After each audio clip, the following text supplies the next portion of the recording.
begin. Uh, a very happy evening to everyone out here. On behalf of CCG, I would like to welcome all of you for this wonderful webinar series 2020. Would like to give a very short introduction about CCG.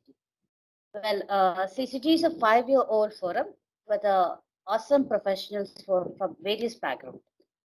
We would like to connect, collaborate with many delegates and grow together. Before we start off, I would like to welcome our speaker, uh, our very own Ms. Arini Srinivasan, a design thinker. And though she can be introduced with so many adjectives, the best one for us would be a wonderful human. Don't you agree, guys? Yes. Yes. Well, uh, let's we start with the topic. Say agile, set, get set, go in our narrative style. Get set, please, ma'am. Thank you so much. Thank you so much. I like the way you connected get, set, go with the topic. So here I go. So during this lockdown and during this period, all of us were doing a lot of upskilling, reskilling, what the world is going to look like, what HR is going to look like, what are HR's needs, how are HR folks required to equip themselves, so on and so forth. Anyone is curious to know what Anamika was doing, right? So Anamika she was very, very, we all know Anamika is extremely future oriented and she thinks way ahead of her times. So she decided to go and experiment and see what it means to develop an agile mindset. So when Anamika was trying to discover agile, she explored what all agile means, and to her the dictionary meaning of agile is about speed, is being able to respond to the stimulus quickly and accurately. So this is what agile is all about. So then she went and figured out what does agile working really mean, because we've heard of organizations moving to agile way of working, and typically this is very, very prevalent in the software industry, right? So when Anamika looked back in history, she remembered that when she was working with an IT company, agile working was a craze. And everybody, all her developers, all the software engineers in her organization, they were all talking about getting agile certified.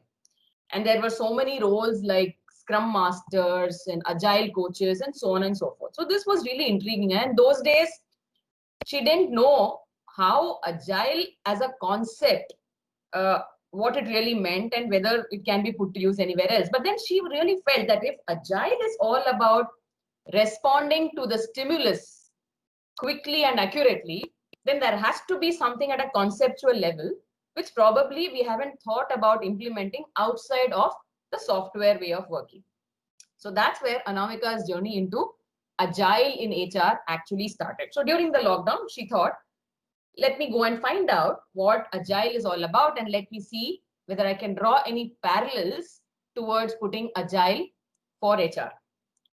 So Anamika's first discovery she believed in looking at things in a very simple manner. So she tried to figure out what the Agile Manifesto is all about.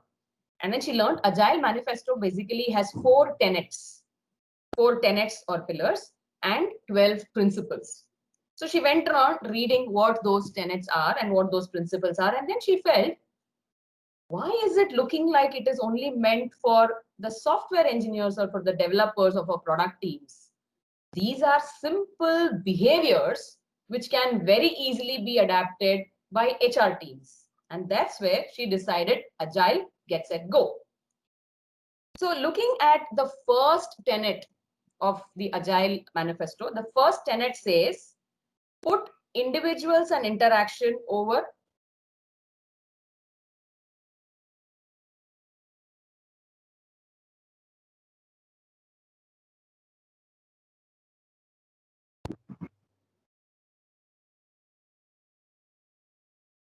When we deliver HR products or HR services to our internal customers or our employees in our organization or our colleagues or our stakeholders, what we actually do is we tell them, here is a form that you need to fill.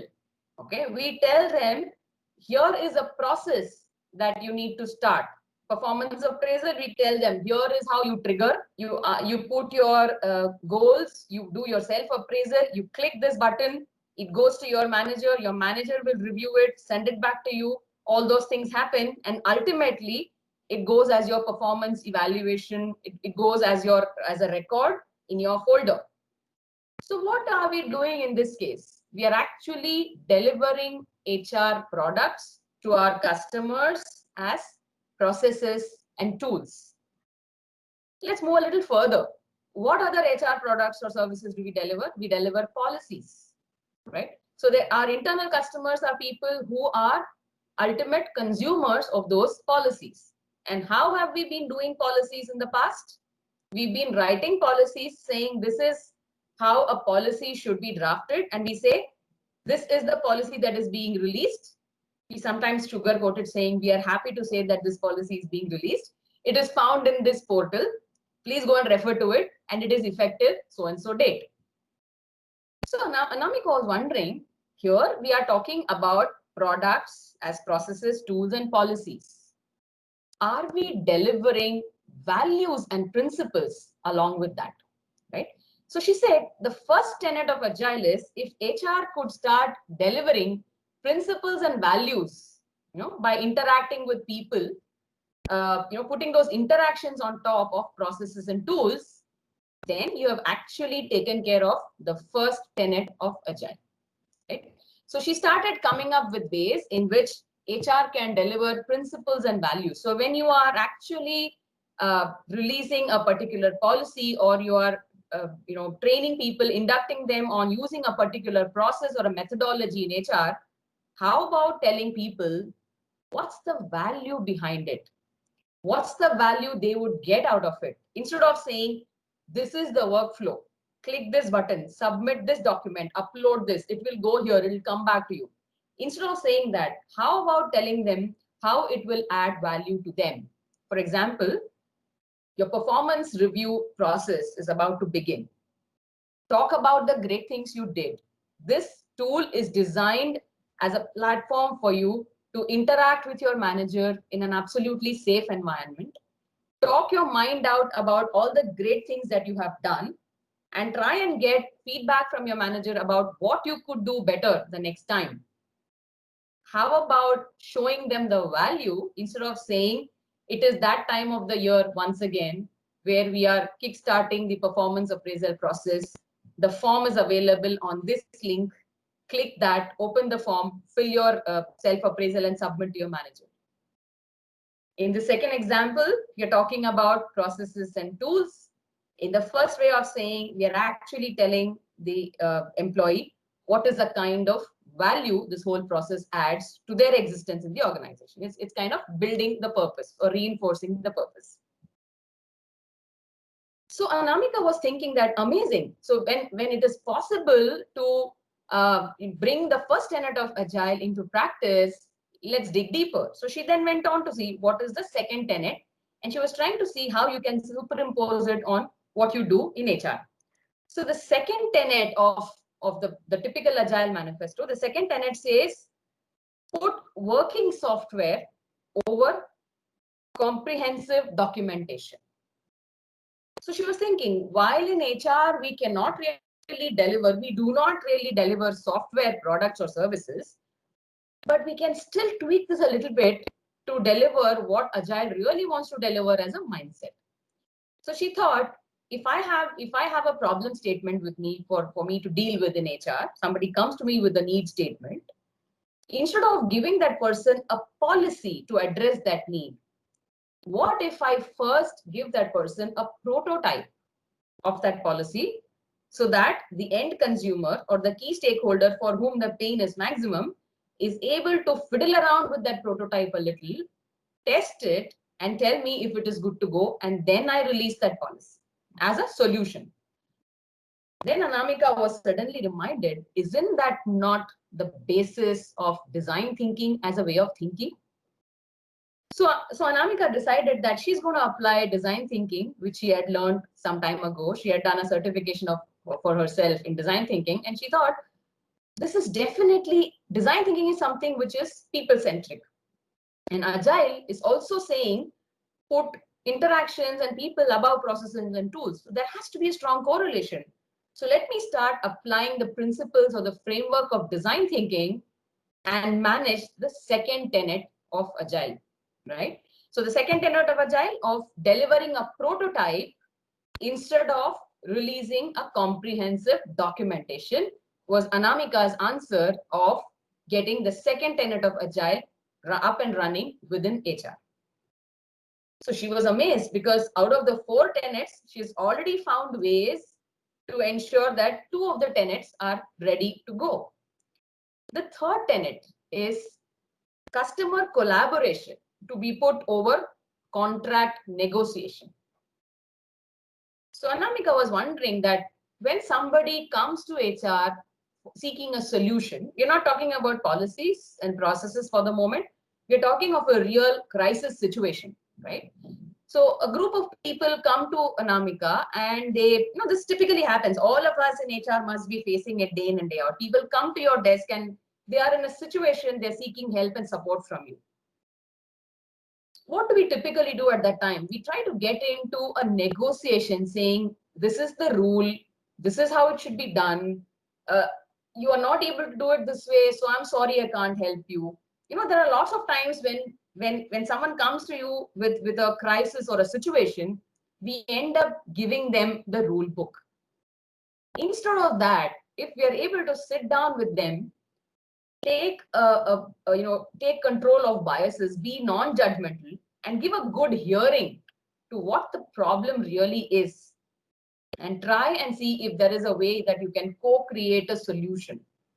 Again, taking the aspect of design thinking a little further, if you're able to co-create solutions with the customer instead of giving them the rule book, then you've actually brought in the third tenet of Agile into HR, where it says put customer co-creation on top of contract negotiation. That is the third tenet of Agile.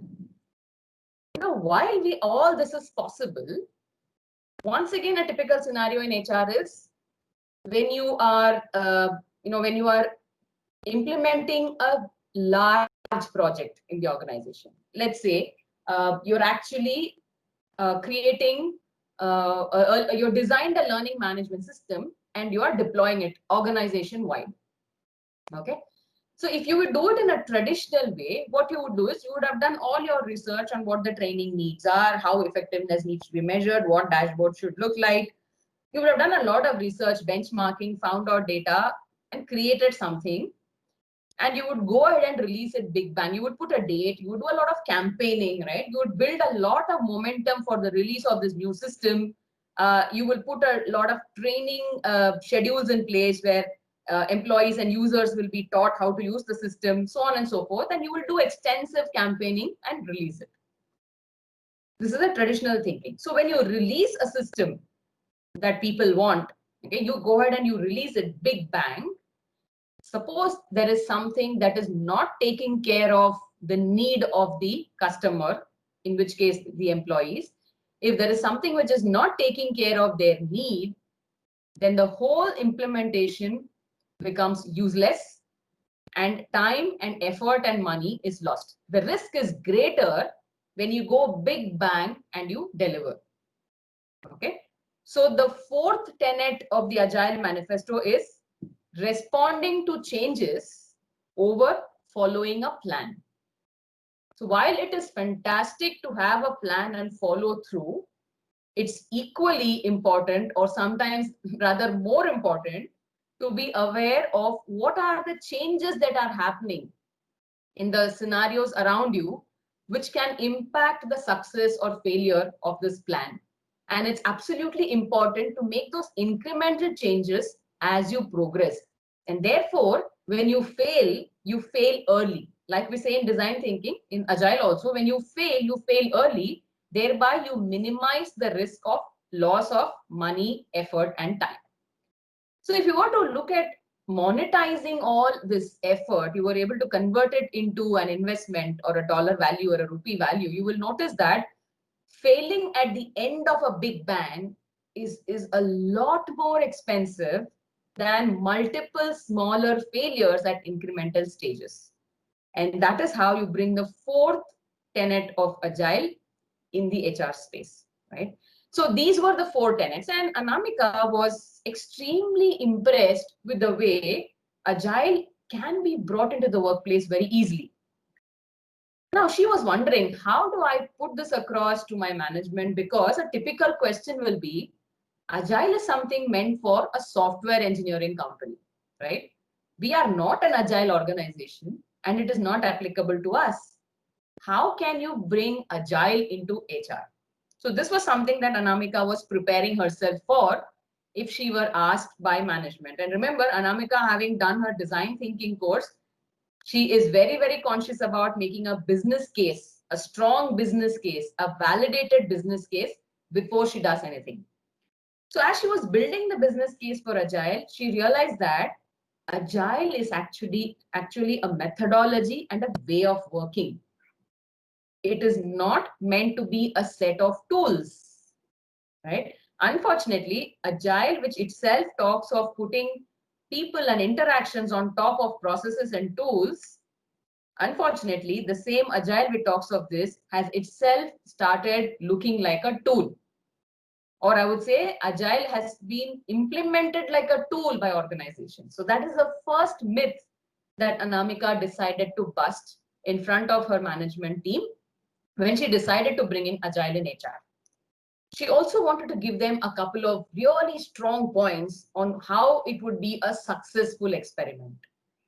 So Agile talks about collaboration, right? So co-creating and collaborating and responding to the customer's needs. And so she said, if my internal customers are spread across various departments and they are spread across various locations now in the new normal, should my HR team be agile enough to be able to respond to any of them at any time on any topic that they need support from us? Therefore, siloed working in HR is no longer going to make sense. And my entire HR team, she had a large team, the entire HR team has to start operating as clusters of cross-functional teams. Therefore, a team, everybody in HR should be reasonably well equipped to handle any kind of a situation, and therefore cross-functional teams, that is somebody with a learning and development expertise, somebody with a complement expertise, and someone with a generalist expertise, labor law, etc. They form a small cluster, a small HR team, and they service a particular region or a particular business or a particular vertical. And by doing that, the advantage is no query has to wait till everything goes right up to Anamika for a solution and then comes rolling down to the team member who has got that query. And when things come down step by step like this, that's what is called as waterfall in the Agile language, right? So Anamika said, this is the second thing. The advantage that I'm going to show to my business leaders is you will see a lot of responsiveness improvement that happens within the HR team. Therefore, the internal customers of the HR team, who are actually our employees who are located across the country, and now they will be working in a hybrid manner from home most of the time and maybe coming to the workplace, their queries will be resolved quickly, which will put them with a tremendous amount of peace of mind to focus on the work, because their work is the one which is going to generate revenue for us. And HR is also happy servicing internal customers in this manner, because everyone is working as a specialized team with a customer-centric focus and not as siloed verticals. So this is precisely what is expected of the new normal. And there was Anamika already ready to set her foot in the new normal using Agile. But Anamika also was smart enough to understand that Agile is not restricted to just the 4 tenets. Okay, when you start restricting it to just the 4 tenets, it would become very difficult to implement it, because you have to be able to nudge appropriate behaviors. So she started looking at what are the 12 principles of Agile. Now, if you search for Agile tenets and Agile principles or Agile manifesto, you will find all of them, but you might find them structured in a manner which is very, very relevant to the software world. But if you just read it generically, you will understand that the principles of Agile are satisfy the customer. Definitely something that HR is expected to do. Welcome change. HR is not expected to be rigid about processes and policies, and we are expected to welcome change. That is how HR becomes adaptable to change. Deliver frequently. You can't expect HR to wait till the final product or policy or process is created and then deliver it. HR is expected to deliver it in increments so that the end user is able to take a look at it and suggest if there are any changes. Prototyping makes so much of sense. Collaborate and work together. We spoke about it. We're talking about face-to-face conversations. Gone are the days when we were expected to document everything and send every communication through email. What is expected now, even in remote working, even in remote managing of teams, HR is expected to connect with people. We are expected to maintain social distance, yes, but nevertheless, the connection with people with both head and heart is absolutely important. Last but not the least, trust, support, and motivate. That is something which is kind of, I would say, that is the foundation of bringing Agile into the workplace. Only when you have trust, you will start looking at people and interactions over processes and tools. And support and motivation is absolutely important when you have to build collaborative teams. So here, my friends, there are 12 principles, but I don't have to read out all the 12 because they're all pretty overlapping. They're not siloed.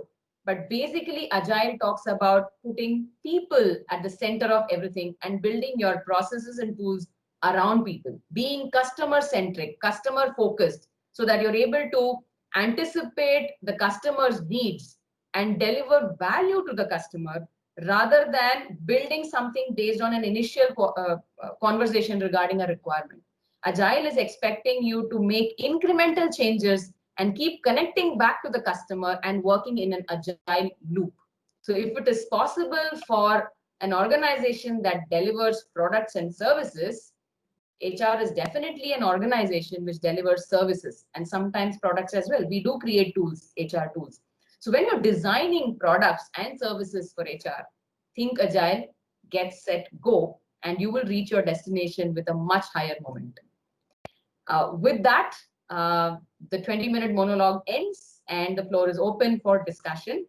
I would appreciate if we have questions, if we have conversations like we always do, because that is the characteristics of the CCG group. Over to any one of you. Thank you so much, Thank you ma'am. so much. It was a very It nice was a very session, nice. putting all the 12 points. I here have a question. See, Yes. generally, we as a HR generally have a nature of defending people. I mean, the customer means the employee. So here, you're asking us to listen more, which generally many of us are really doing. I'm just want to open because it was the instruction from the management, or let us be defending to the employees. The first thing I look at where the HR has to really go for the next level of a nature of a behavior, where they need to change their behavior instead of defending more, to listening more. Okay. Yes. So Yes. if we start listening continuously to any employee, then more of listening will be there. So in that, we need to be very sharp on picking which one is a wise one, which one is a situational needed, which one is a long-term needed. Okay. How to bring out this natural behavior change in terms of HR? So Okay. that is the challenge. I see that.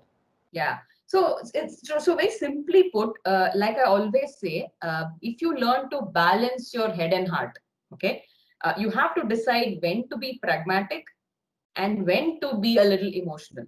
If you're able to balance that, you will know how much and to what extent you have to listen and what is the crap you have to cut. Okay. So when you say listen, invariably what we do is we tend to become completely employee centric, right? We start thinking too much with the, and I'm telling you, all of us who are very human, all of us who have the human in us yet, and we are not working like zombies. We all tend to do that. We actually start trusting and believing anything and everything that people come and tell us as a problem. But on the same hand, we also need to understand that if we were to solve their problem to the extent that they feel happy, how is it going to impact the business? When you start thinking about both of this, balancing your heart and head, you will know how much to listen and when to stop listening and start coming up with co-creation. But more than listening, I think the focus on Agile is about co-creating a solution, right? Listening is one part of it. It is empathy. But what Agile really says is, if this is what your customer is saying, listen, but co-create a solution. So when you're co-creating a solution, you're actually listening and you're actually coming up with a solution which is more likable or more doable for the customer or for the employee. And when you're co-creating, you're also putting your perspective into it, which is where you will balance both head and heart. Right? So it's not only listen, it's about listening and co-creating. Collaborate with the customer. Thank you so much, ma'am. Anybody have questions? You can raise your hand and unmute yourself and then ask it. In fact, I would be happy if people ask You questions around. you can unmute yourself and then ask the question. Yes. Yeah, actually, Harini ma'am may recognize me. It's actually my son's account. Okay, Because Rajiv. he studies. Yeah, I'm Rajiv. A Somehow lot I of got us logged have in. that. Okay, a lot of us have that. Sometimes I even see sixth standard and all that appearing on the names. Okay. Yeah. Yes, Rajiv.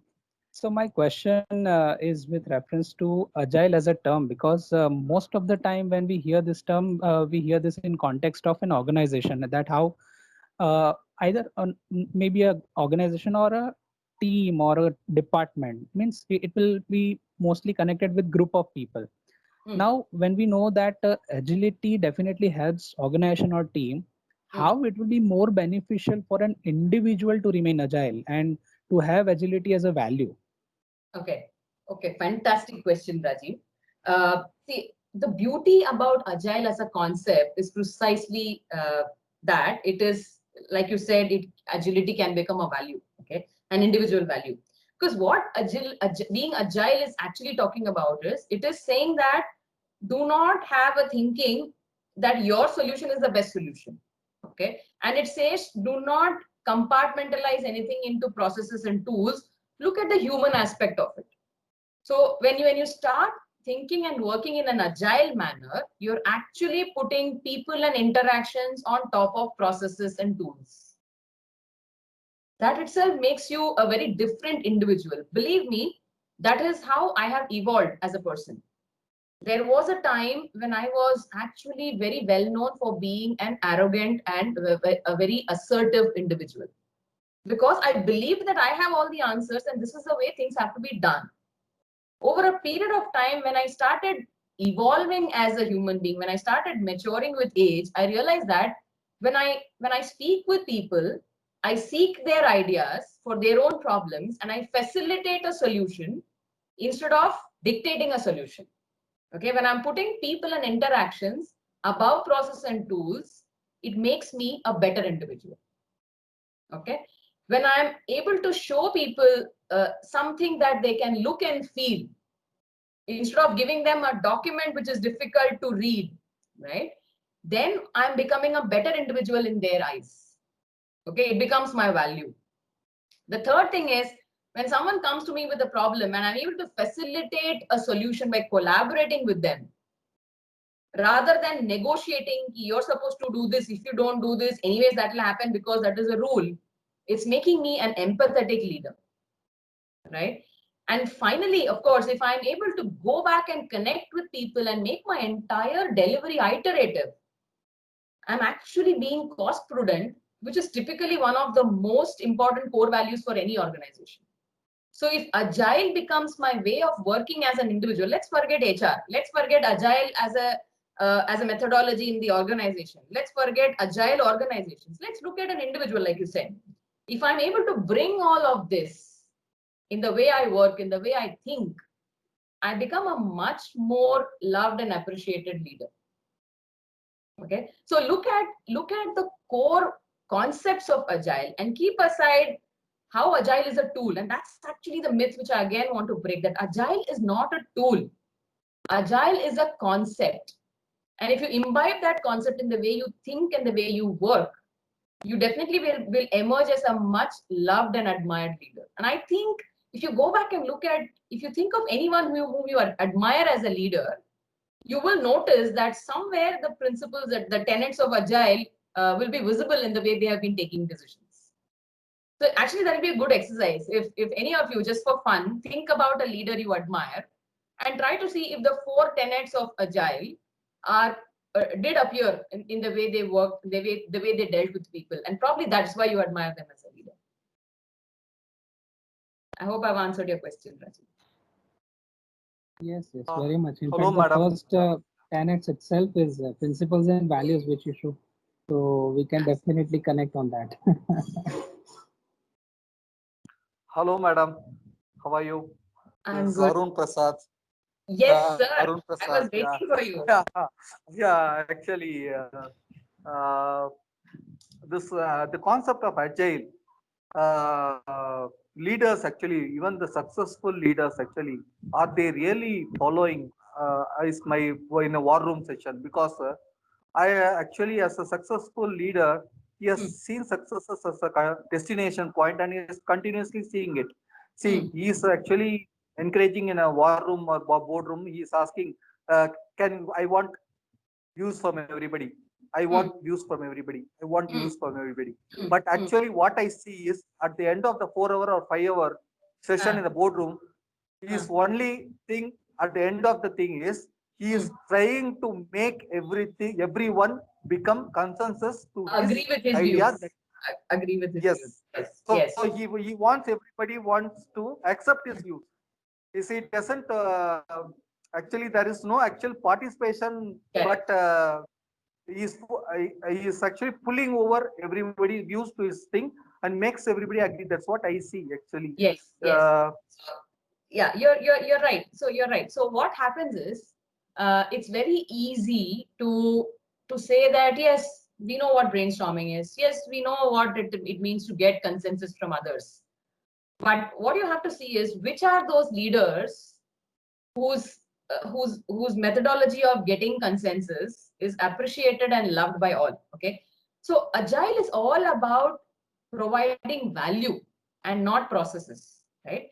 So if I am a leader who is able to provide value to people in the room, when a discussion is happening, when a brainstorming is happening, if I'm able to show every individual the value that he or she has and seek for ideas by showing them their own value, then I'm practicing agile as a leader. But if I tell them that, look, here are those ideas, no, these are the things that I have thought, let me have your views, I'm not showing them the value, and I'm not telling them that they have a value in the ecosystem. I'm only telling them that, look, I need followers. So an agile leader creates more leaders, and someone who's pseudo agile, who's doing consensus for the sake of consensus, might only create followers. Now, followers need not be loyal. Okay, that's where the problem will come.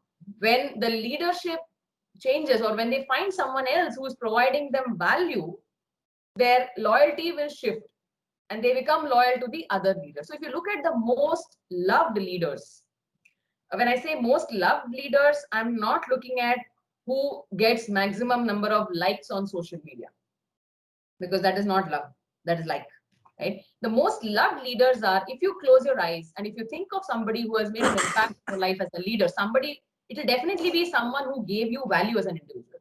So agile leaders are those who give value to everybody in the ecosystem, and they do not impose their views.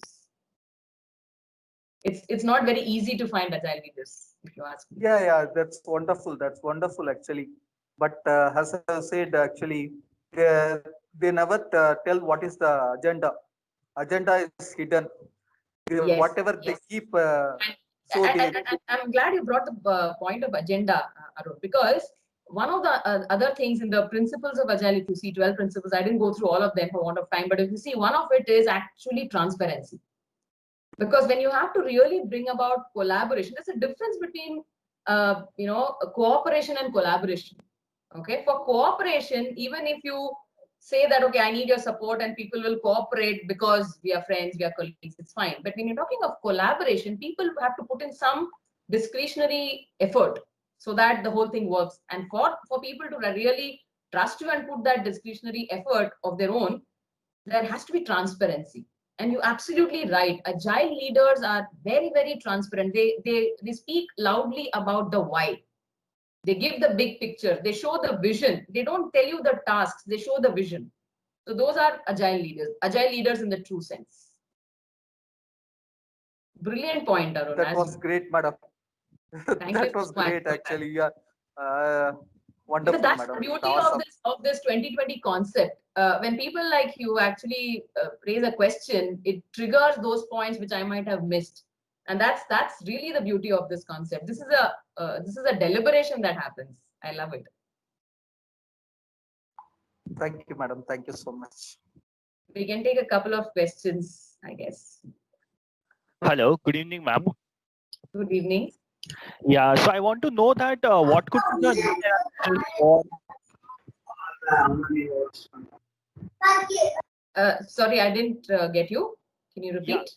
I just stopped because there was some disturbance. That's why. Okay. Yeah. Yeah. So, what could be the need analysis, or what could be the points where you can say that, okay, this is why my team or my department needs to get an agile transformation or need to have conscious efforts for agile? Because most of the times, what happens is either there is ignorance that probably we don't need it, and or other there is complacency that whatever is running, everything is happening fine. Why do we need something else, something like agile? So, can you shed some light on it? Yeah. So first of all, I would ask myself, why would you need to bring the human back in HR? Do you really need to identify the why, or is it that you only have to tell management how important it is to bring the human back in HR? The answer is as simple as that. Okay. But because Agile has been used as a tool, quote unquote, Agile has been used as a tool, most business heads would want to see a business case as to why you want to deploy Agile or Agile way of working. That is provided you want to do it formally.